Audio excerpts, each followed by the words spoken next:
여러분, 요즘 들어 이런 생각 해보신 적 있으십니까?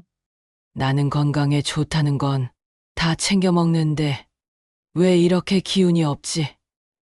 내 친구는 90세가 넘어도 밭을 나가고 장도 보러 다니는데 나는 왜 아직 70대인데도 자꾸 피곤하고 힘이 없을까? 병원에 오시는 어르신들 가운데 이런 말씀을 하시는 분들이 정말 많습니다. 저도 처음에는 사람마다 체질이 다른가 보다 했습니다. 그런데 수십 년 동안 노인 환자들을 만나고 또 직접 장수 어르신들을 찾아가 이야기를 나누다 보니 공통점이 하나 있었습니다. 바로 밥상이었습니다. 비싼 약? 아닙니다. 최신 치료법? 아닙니다. 오래 사신 분들은 하나같이 평생을 두고 꾸준히 챙겨 드신 소박한 음식이 있었습니다. 오늘은 90세가 넘어도 여전히 정정하게 살아가시는 어르신들의 밥상에서 공통적으로 발견되는 음식, 바로 장수 비결 음식 5가지를 말씀드리겠습니다. 단순히 몸에 좋다더라 하는 수준이 아니라 실제 어르신들의 사례와 삶의 이야기, 그리고 의학적 근거까지 풀어드리겠습니다. 이 영상을 끝까지 보신다면 오늘 저녁 밥상에서 어떤 음식을 바꿔야 할지 분명히 떠오를 겁니다. 여러분, 지금부터 제가 들려드릴 이야기는 단순한 정보가 아닙니다. 누군가의 90년 인생이 증명해주는 살아있는 증거입니다. 첫 번째 음식은 들기름 시래기 볶음입니다. 강원도 평창 깊은 산골짜기에 사는 93세의 이정순 할머니의 이야기입니다. 겨울철이면 집 앞 골목에 눈이 허리까지 쌓여도 할머니는 아궁이에 불을 지피고 부엌에 앉아 늘 같은 반찬을 준비하십니다. 바로 들기름에 볶은 시래기입니다.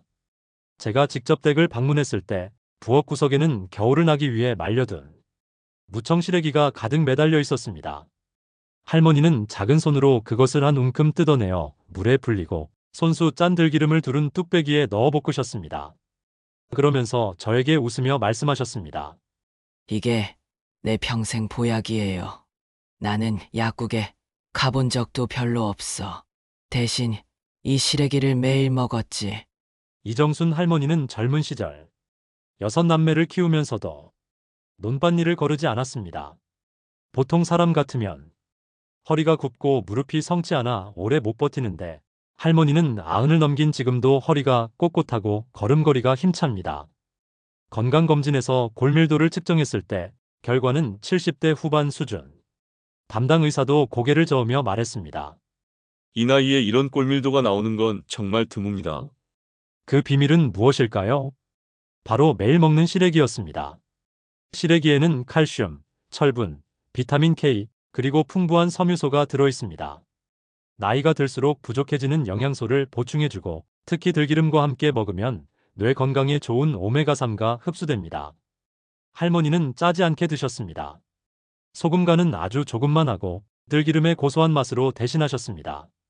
손주들이 와서 할머니, 이거 너무 심심해. 라고 하면 할머니는 웃으며 이렇게 대답하셨습니다. 그래야 오래 살아. 짜고 기름지게 먹으면 오래 못 살아. 그 말이 농담 같지만 사실 과학적인 진리였습니다. 짠 음식은 혈압을 높이고 과한 기름은 혈관을 막습니다. 반대로 시래기와 들기름은 혈압과 혈당을 안정시키고 뼈와 장 건강을 지켜줍니다. 이정순 할머니는 말씀하셨습니다. 나는 욕심을 안 부렸어. 늘 이 소박한 시래기 반찬 하나로 버텼지. 그게 나를 지금까지 살게 한 거야. 여러분, 시래기는 단순히 옛날 음식이 아닙니다. 그 소박한 한 접시가 90세를 넘어 100세까지 이어주는 힘이 될 수 있습니다. 두 번째 음식은 콩비지 된장찌개입니다. 경기도 여주에 사는 90세 윤재호 어르신은 평생 위장이 약했습니다. 40대만 되어도 기름진 음식 조금만 먹으면 속이 더부룩해지고 밤새 소화가 되지 않아 뒤척였습니다. 그러다 마을 잔치에서 처음으로 콩비지 된장찌개를 접하게 되었는데 그것이 인생을 바꾼 음식이었습니다. 나는 그날 이후로 콩비지를 내 보약으로 삼았지. 윤 어르신은 지금도 이렇게 말씀하십니다. 콩비지는 콩을 갈아낸 뒤 남은 찌꺼기지만 사실 단백질과 식이섬유, 이소플라본이 풍부합니다. 여기에 된장을 넣어 끓이면 발효 성분이 더해져 장내 유익균을 늘려주고 위장 건강을 지켜줍니다. 특히 나이가 들어 흔히 겪는 변비와 염증을 줄이는 데 큰 도움이 됩니다. 윤 어르신은 하루 3끼 중 적어도 한 끼는 콩비지 된장찌개를 드셨습니다. 아침에 뜨끈한 콩비지찌개 한 그릇이면 속이 편했고 저녁에도 과식하지 않고 숙면을 취할 수 있었습니다. 그 습관 덕분에 지금 90세가 된 윤 어르신은 위장약을 장기 복용한 적이 없습니다. 최근 건강검진에서도 장내 유익균이 또래보다 2배 이상 많다는 결과가 나왔습니다. 담당 의사는 어르신의 장은 60대 수준입니다. 라며 감탄했습니다. 손주들이 와서 할아버지, 또 콩비지예요. 하고 투정을 부리면 윤 어르신은 웃으며 대답하십니다. 이게 내 장수 비결이야. 나중에 너희도 나이 들어보면 알게 될 거다. 여러분, 버려지는 것처럼 보였던 콩비지가 사실은 장수를 지켜준 보약이었습니다. 오늘 저녁 고기국 대신 콩비지 된장찌개 한 그릇 어떠십니까? 그 작은 선택이 여러분의 90세, 100세까지의 건강을 약속할지도 모릅니다. 세 번째 음식은 잡곡밥입니다. 전라북도 고창에 사는 95세 최말레 할머니는 지금도 새벽 5시면 눈을 뜨고 텃밭을 돌보십니다. 할머니 댁 부엌에는 늘 커다란 쌀독이 있는데 그 안에는 흰 쌀만 들어있지 않습니다. 흑미, 보리, 기장, 귀리, 콩이 고르게 섞여 있습니다. 할머니는 이렇게 말씀하십니다. 흰밥은 금방 배고파지고 힘도 안 나. 잡곡밥을 먹어야 오래 살지. 사실 잡곡밥은 씹는 맛이 투박해서 젊은 사람들은 잘 찾지 않습니다. 하지만 최말레 할머니는 평생 흰밥보다 잡곡밥을 고집하셨습니다. 손주들이 와서 할머니, 하얀 밥 주세요. 라고 하면 웃으며 대답하셨습니다. 하얀 밥은 눈은 즐겁게 하지만 몸은 망가뜨려. 알록달록 잡곡이 들어가야 진짜 힘이 나는 거야. 실제로 할머니는 당뇨병 가족력이 있었지만 95세가 된 지금까지 혈당약을 드신 적이 없습니다. 건강검진에서도 공복 혈당이 정상 범위로 나와 의사들이 놀라며 물었습니다. 할머니 특별히 비결이 있으세요? 할머니는 담담히 말씀하셨습니다. 나는 평생 흰밥보다는 보리랑 콩 섞은 밥을 먹었어. 그게 내 비밀이야. 잡곡밥은 혈당 지수가 낮아 당이 급격히 오르는 걸 막아줍니다. 또한 섬유소가 풍부해 장 운동을 돕고 콜레스테롤을 줄여 심혈관 건강에도 좋습니다. 무엇보다 오래 씹어야 하니 침 분비가 늘어나 소화에 도움이 됩니다. 할머니는 덧붙이셨습니다. 나는 약보다 밥이 더 중요하다고 생각했어. 흰밥 대신 잡곡밥, 그게 나를 여기까지 살게 했지. 여러분, 오늘 저녁에 흰쌀밥만 고집하지 마시고 보리와 콩을 한 줌만 섞어보세요. 그 작은 습관이 90세를 넘어 100세까지 건강하게 살게 해줄지도 모릅니다. 앞에서 시래기 볶음, 콩비지 된장찌개, 그리고 잡곡밥 이야기를 들으셨습니다. 아마 여러분도 속으로 우리 집에도 늘 있었던 반찬인데 하고 떠올리셨을 겁니다. 그렇습니다. 장수 어르신들의 비결은 멀리 있지 않습니다. 바로 우리가 늘 곁에 두었던, 그러나 너무 익숙해서 소중함을 잊었던 음식 속에 있었습니다. 이제 남은 2가지 음식을 말씀드리겠습니다. 이 음식들은 어르신들의 건강을 지켜준 마지막 퍼즐이자 여러분의 밥상에도 반드시 필요한 보물과 같은 음식입니다. 네 번째 음식은 나물 반찬입니다. 경상남도 합천에 사는 92세 강희정 할머니 사례를 말씀드리겠습니다. 강 할머니 댁에 가면 부엌 창가에 말린 고사리, 미역, 도라지가 항상 걸려 있습니다. 할머니는 아침마다 그중 하나를 꺼내 물에 불리고 손수 묻혀서 밥상에 올립니다. 그날은 고사리 나물, 다음 날은 도라지 무침, 또 다른 날은 시금치 나물. 제가 방문했을 때 할머니는 손수 묻혀낸 고사리 나물을 작은 접시에 담아주셨습니다. 나는 젊어서 고기도 귀했어. 대신 나물을 늘 곁에 두고 살았지. 이 나물이 없었으면 내가 어떻게 이 나이까지 버텼겠어.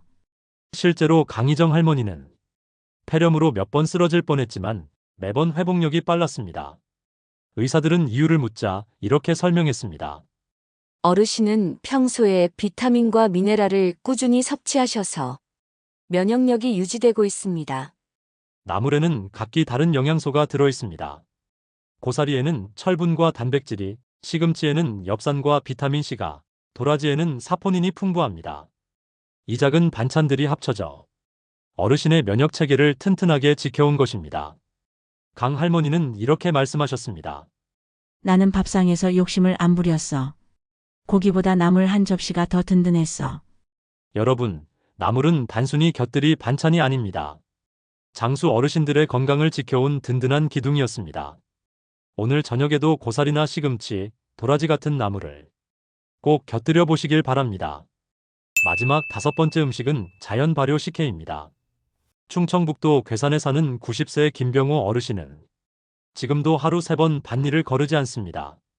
김 어르신 댁에 가보면 부엌 구석에 커다란 항아리가 놓여 있습니다. 그 안에는 직접 담근 식혜가 있습니다. 나는 이거 없으면 밥이 안 넘어가. 어르신은 웃으며 말씀하셨습니다. 보통 사람들은 식혜를 단 음료라고 생각합니다. 하지만 어르신의 식혜는 조금 달랐습니다. 쌀과 엿기름을 발효시켜 만든 당도가 낮고 부드러운 맛의 전통 식혜였습니다. 여기에 들어있는 천연 효소와 유산균이 소화를 돕고 장 건강을 지켜줍니다. 김병호 어르신은 60대 때 위염과 소화불량으로 고생하셨습니다. 병원에서는 위산 억제제를 처방했지만 장기 복용은 힘들었습니다. 그때 어르신은 어머니께 배운 방식대로 식혜를 직접 담가 드셨습니다. 놀랍게도 소화가 훨씬 편해지고 밤에 더 이상 속이 쓰리지 않았습니다. 의사가 검진하면서 어르신 위 점막 상태가 생각보다 아주 좋습니다. 이 나이에 이런 결과는 드뭅니다. 라고 말할 정도였습니다. 그때부터 어르신은 하루 한 잔의 발효 식혜를 평생 습관으로 삼으셨습니다. 김 어르신은 늘 이렇게 말씀하십니다. 사람은 밥만 먹어선 안 돼. 소화가 잘 돼야 오래 살아. 이 식혜가 나를 살린 거야. 여러분, 식혜는 단순한 전통 음료가 아닙니다. 제대로 담가 먹으면 90세를 넘어도 소화가 편안한 삶을 살게 해주는 건강 음료입니다. 이제 여러분께 꼭 드리고 싶은 말씀이 있습니다. 제가 만난 90세 이상 어르신들은 모두 한결같이 소박한 음식을 평생 먹어왔습니다. 시래기, 콩비지, 잡곡밥, 나물, 그리고 식혜. 이 음식들은 값비싼 보약도 아니고 특별한 조리법이 필요한 것도 아닙니다. 그저 매일 꾸준히 욕심내지 않고 드셨을 뿐입니다. 그 결과 지금도 밭일을 하고 직접 장을 보며 손주들과 웃으며 지내고 계십니다. 여러분도 할 수 있습니다. 오늘 저녁 밥상에서 단 한 가지라도 바꿔보세요. 그 작은 실천이 90세, 아니 100세까지 이어질 수 있는 힘이 됩니다. 이번 주제가 도움이 되셨다면 영상 좋아요, 채널 구독 및 알림 설정 해주시면 시니어 건강 주제로 삶에서 도움이 되는 이야기를 놓치지 않고 들으실 수 있습니다. 지금까지 시청해주셔서 감사합니다.